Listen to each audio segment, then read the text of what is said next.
I forgot to press record and film the first part, but this is the card that came up.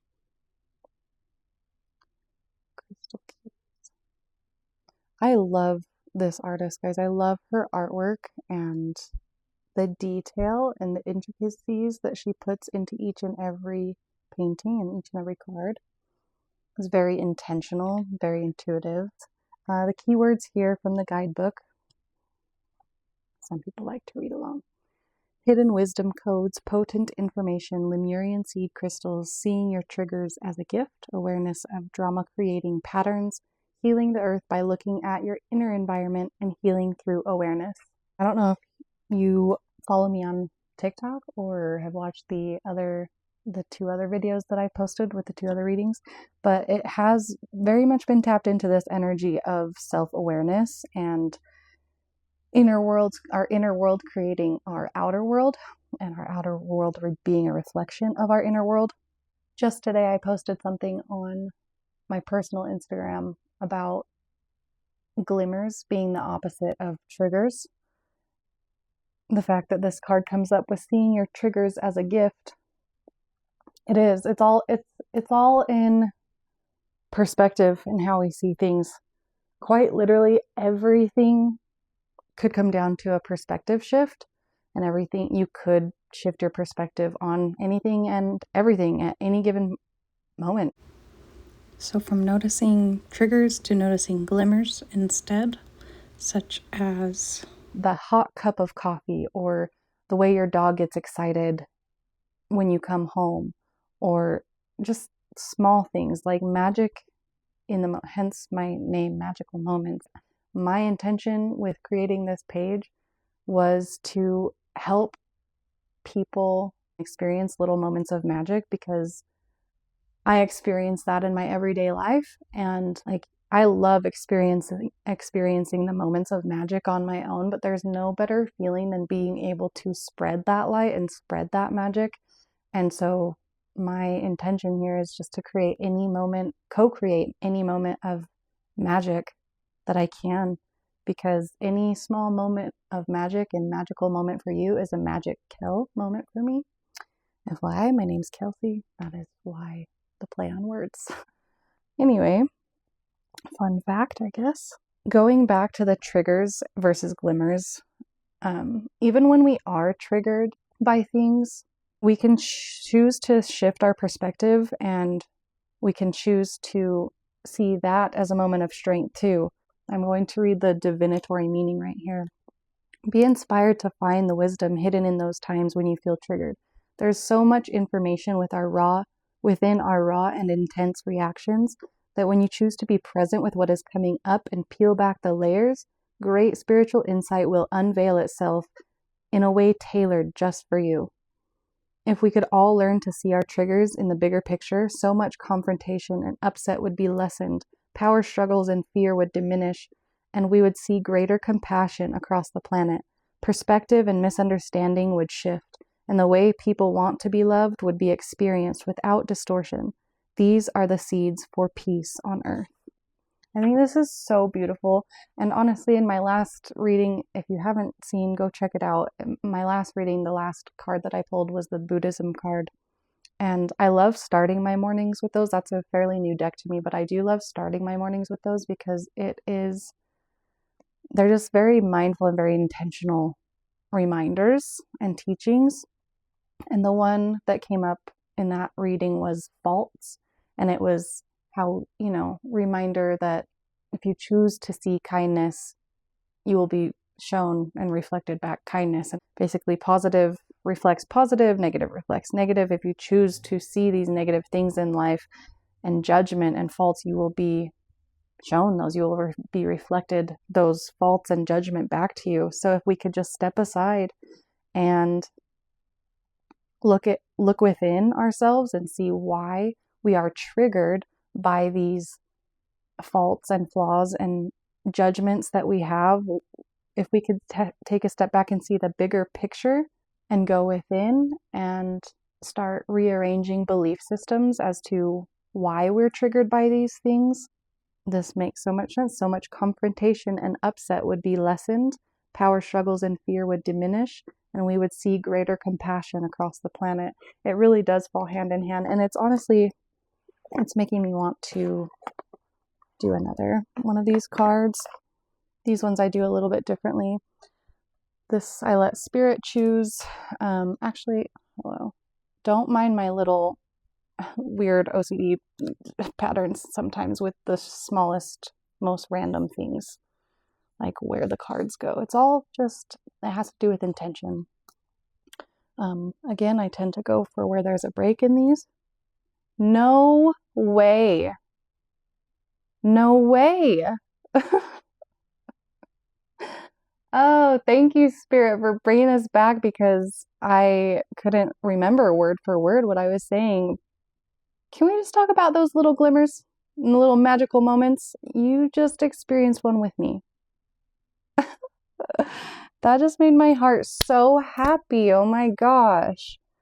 This is why I love doing these, and this is why I felt called to share, because I know that someone that was watching that, whoever you are, might have just gotten this sense of, whoa. Small moments of magic like that happen within every reading, and I have become very attuned and very aware and very open to the messages. It's just a beautiful thing. There are no coincidences.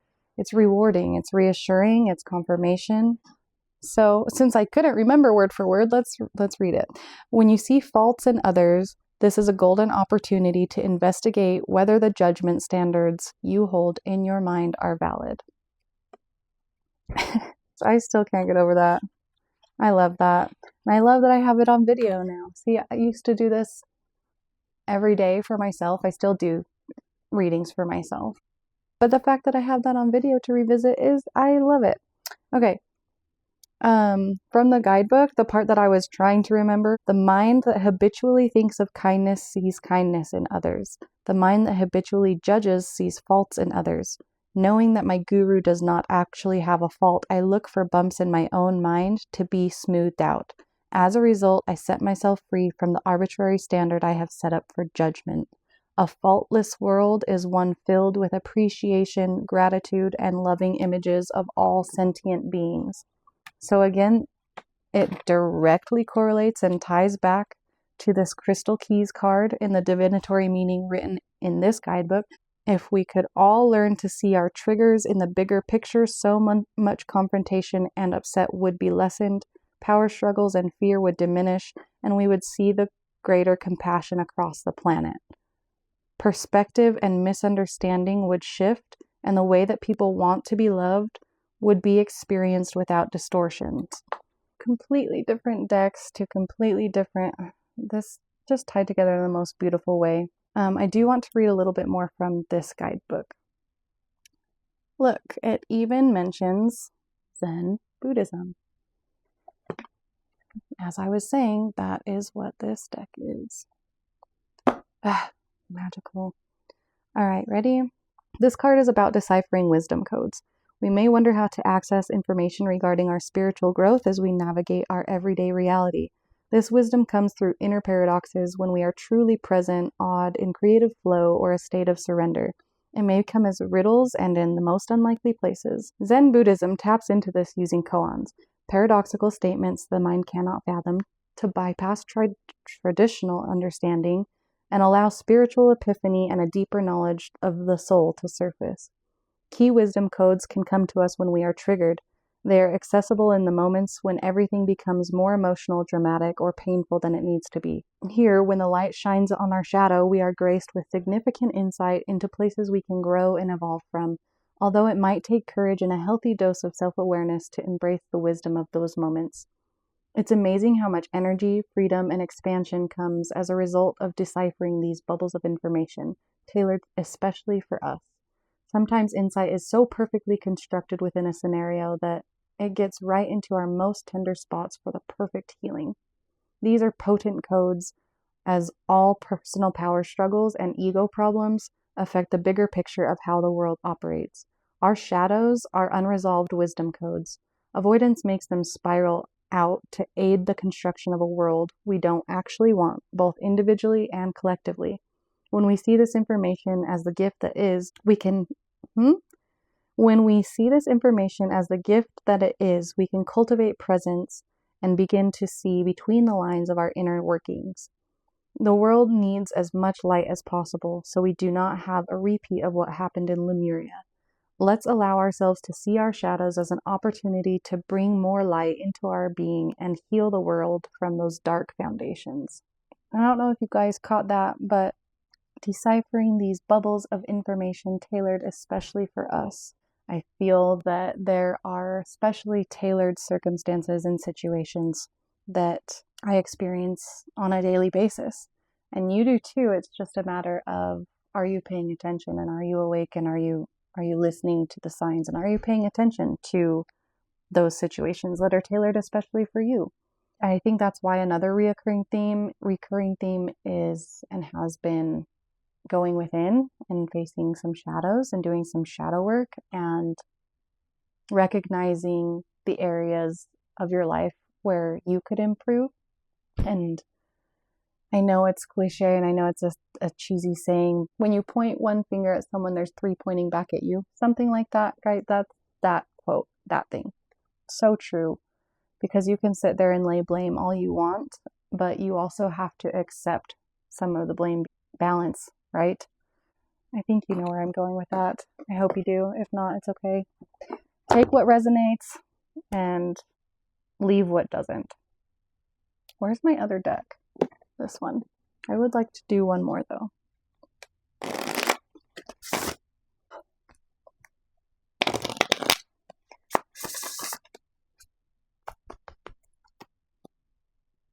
Where am I going to lay these?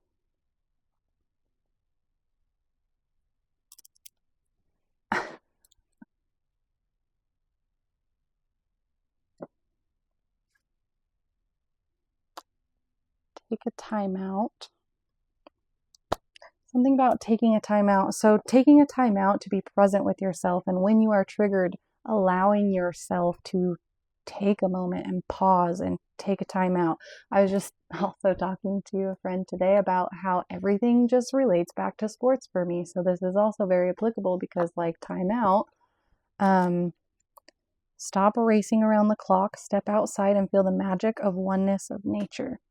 This is a beautiful card. Let me hold this up.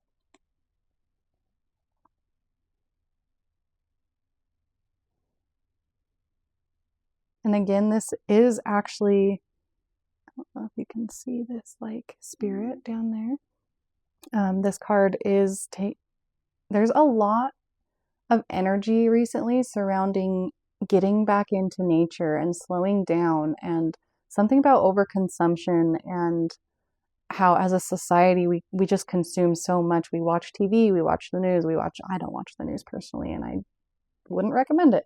But we watch TV, we watch movies, we watch all these reality shows, we watch YouTube, and I'm even guilty of that. That's something I've been trying to work on. We consume so much, and social media and screen time and TikTok and Instagram and Twitter and Snapchat and Facebook. Oh my God, we consume so much. It's okay. It is what it is. There's no stopping what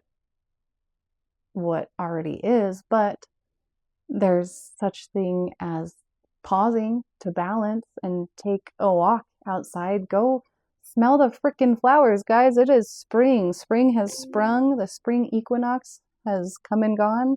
And if my camera angle is different, it's because I tried to lift up the camera and show the beautiful trees outside that are blossoming right outside my window.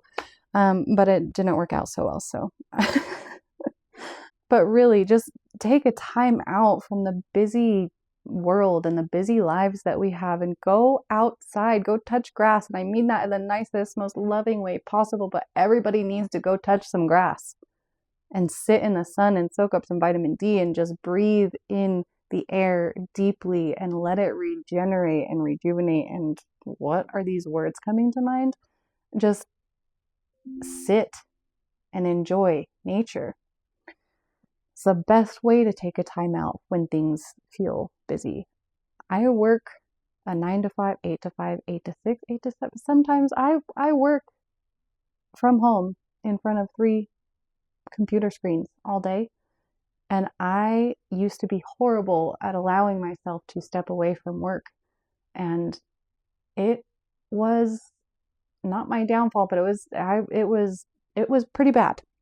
And that in itself would lead to overwhelm and overstimulation and irritability, and just the quality of life has gotten so much better as I've learned to honor myself and honor these time outs and honor these pauses that everybody needs to take throughout the day. I understand we all have money to make. I understand we all have things to do, but you're never too busy to just take literally even 10, 15 seconds for yourself. Go open a window and smell the air and close, like anything, literally anything. Connect yourself, ground yourself, bring yourself back to oneness with nature. The affirmation here is, I am alive to nature's magic as I dissolve in the oneness of all that is. See, and I said oneness before I even read this. I'm just going to read this guidebook too, because it goes with what I was just saying. If you have picked this card, Spirit is calling for you to slow down. Take some time out from your busy schedule and the hustle and bustle of your everyday life. Chasing the clock and getting yourself all caught up in the illusion of time has been taking its toll on you, dear one. For so long as you've been at war with time, with statements such as, I don't have enough time, Spirit understands your hunger and desire to evolve as a soul and can see the blockages that stop you from exploring further. You see, the universe grants your wish on a daily basis by ensuring you don't have time. Your words hold so much power, as such should be used wisely. Feeling as though you don't have time can leave you irritable, anxious, and drained. What was I talking about, guys? Literally, I was faulted by this for sure, but I have taken back my power. Anyways, feeling as though you don't have time can leave you irritable, anxious, and drained. Recharge your body, mind, and soul. Step away from the stress of the ticking clock. Step outside into the natural world and smell the flowers, enjoy the sunset, and breathe in nature's beauty. You know, I don't want to toot my own horn, but I've never gotten this card since I've had this deck. And everything, the intuition is strong with this one. Literally everything I just said is pretty much written in this guidebook. Same size, different font. Same message, different font. Whatever. However the kids are saying that these days. Smell the air, smell the flowers. Anyway, disconnect from the phone, computer, and TV, and connect to nature's rhythmic cycles. Ground yourself by feeling the grass under your feet. Again, did I not just say go touch grass? Okay, I'm not going to continue pointing out where I just said this, but it is very magical for me. All of this is very reassuring. This is the best way to unwind and renew your energy resources. By having this time let's try again. By having this time out to unwind and reconnect with the oneness of nature, you will feel refreshed and renewed to continue your work with the inner calm and peace. Refreshed, renewed, rejuvenated. That's why those words were coming to me, because they're literally, not sorry. You'll find that by doing this, the answers you seek will come. I'm struggling because I'm so excited that my brain is getting ahead of the words in the book, so I'm struggling reading. I'm almost done, I promise. You'll find that by doing this, the answers you seek will come, and clarity and understanding will be achieved. Again, with the associated chakras. What are words today, guys? With the associated chakras. Can you say that 3 times fast? Associated chakras, associated chakras, associated chakras. Maybe it's just me thing. Anyway, solar plexus and heart. These were the 2 chakras associated with. Wow, that is a tongue twister for me. These are the 2 chakras that were associated with the other card that I got in the last reading too. So there is a lot to do. There's a lot of energy carrying over from that one into this one. It's a theme. As I end this message, let's take a deep breath while we absorb all of this and really just sit on it. I'm going to go outside and touch some grass after I stop filming. Let's take a deep breath in. And let it out. Thanks for watching. That just rejuvenated, refreshed, and renewed my energy. That's what these readings tend to do for me. And like I said, a magical moment for you is a magic Kel moment for me. Thank you for allowing me to co-create magic with you. And I hope that you gained something from this today. I know I did. So until next time, bye.